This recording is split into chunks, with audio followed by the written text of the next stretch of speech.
inaaprobahan na ng House Committee on Appropriations ang 928.5 billion pesos na panukalang budget ng Department of Education o DepEd para sa 2026 na nakikitang hakbang upang tugunan ang malalang suliranin sa sektor ng edukasyon.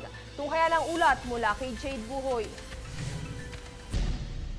Matapos ang nakaraang pagdinig, pinagtibay ng komite na pinamumunuan ni Nueva Ecija Representative Micaela Angela Swansing ang panukalang pondo ng DepEd na umabot sa 928.52 billion pesos. Dito binanggit ni Swansing na ang halaga ay nakaayon sa rekomendasyon ng UNESCO na dapat umabot sa 4% ng GDP ang paggugol para sa edukasyon. Isa sa mga pangunahing usapin ay ang promosyon ng libo-libong guro na matagal nang nananatili sa Teacher 1 position, kung saan tiniyak ng DepEd na 142,000 sa kanila ay marereclassify sa susunod na taon. Nilinaw din ng kalihim sa DepEd na si Sonny Angara na ang planong pagpapatayo ng 105 na karagdagang silid-aralan sa pamamagitan ng public-private partnership ay nasa yugto pa lamang ng panukala at regulatory process. Bukod dito, kanyang ipinaliwanag na gagamitin ng artificial intelligence upang mas epektibong pamahalaan ng datos ng DepEd,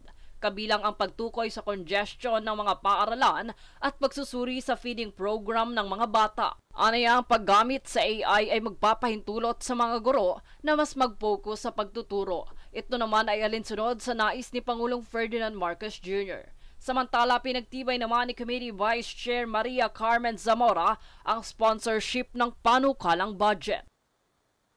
Jade Buhoy, nag-uulat para sa Golden Nation Network.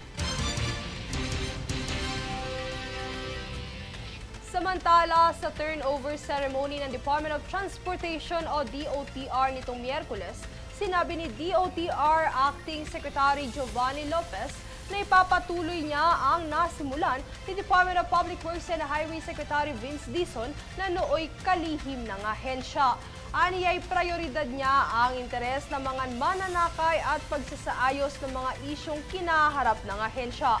Nais din ni Lopez na ipagpatuloy ang accountability sa kalsada, panagutin ang mga barumbadong driver, bastos na pasahero at alisin ang korupsyon sa departamento. Para kay Lopez, naging standard sa pamumuno si Dizon at nais niya itong tularan.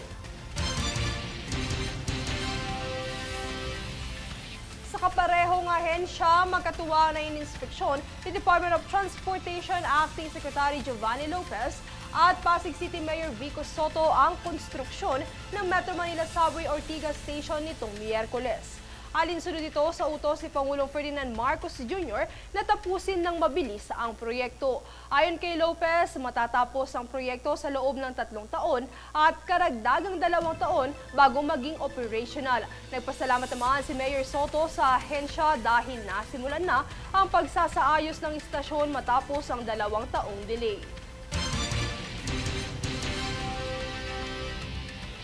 Nasabat naman ng Bureau of Customs o BOC ang 476 million pesos na halaga ng shabu sa isang bodega sa Vitastondo, Manila nitong Martes. Ayon sa BOC, nakalagay sa loob ng 3 balikbayan boxes ang 70 kilos na kontrabando na nagmula umano sa Long Beach, California papuntang Bacoor, Cavite. Nagbabala naman si BOC Commissioner Ariel Nepomuceno na hindi dapat gamitin ang balikbayan boxes sa mga iligal na paraan dahil simboloan niya ito ng sakripisyo ng overseas Filipino workers para sa kanilang pamilya. Bunsod nito, nahaharap ang mga suspects sa kasong paglabag sa Republic Act No. 9165 o Comprehensive Dangerous Drugs Act.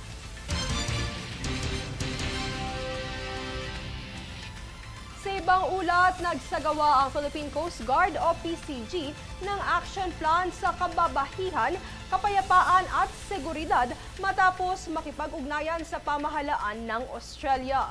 Ang inisyatibong ito ay nakatuon sa pagkakapantay at pagpapaigting ng kaligtasan at mas epektibong pagtugon sa mga sakuna.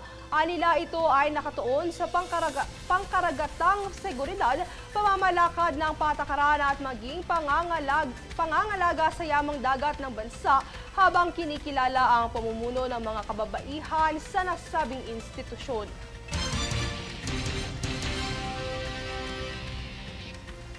pakikipag-ugnayan naman ng Department of Migrant Workers o DMW sa Malaysia, sinigurado nila ang pagpapaigting sa proteksyon at pagtugon sa kapakanan ng mga overseas Filipino workers o OFW rito. Ayon kay DMW Undersecretary Felicitas Bay, kabilang sa reforma ang pagpapataas ng minimum wage mula $400 hanggang $500 maging ang mga medical check-ups at mas mahigpit na recruitment policy. Dito kanilang sinigurado na mapapangalagaan at magiging epektibo ang serbisyong dala ng ahensya sa mga manggagawa sa nasabing bansa. Nangako naman ang Department of Agriculture o DA na susuportahan nila ang mga mangingisda kasabay ng panawagan sa tuna industry na magkaisa. Itinutulak din ni DA Secretary Francisco Chu Laurel Jr. ang science-based na pamamahala ng mga stock ng tuna, mas matatag na pagpapatupad nito at maayos na pagsubaybay upang matiyak ang pangmatagalang kalusugan ng mga yamang dagat. Sa datos mula Philippine Statistics Authority o PSA, tumaas ang produksyon ng tuna ng higit 20% noong nakaraang taon. Ito ay kumpara noong 2023. Sa kabila nito, nagbabala si Chu Laurel sa mga hamon ng industriya, kabilang na ang climate change, labor concerns at illegal, unreported and unregulated fishing.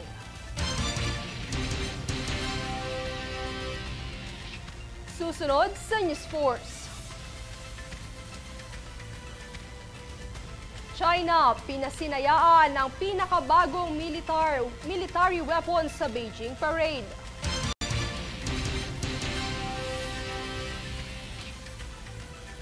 Kabuuang utang ng Pilipinas, inaasahang bumaba sa katapusan ng taon.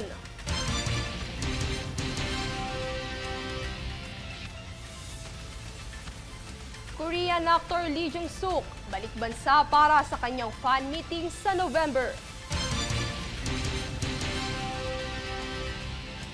Manatiling nakatutok para sa higit pang mabalita sa pagbabalik ng News Force.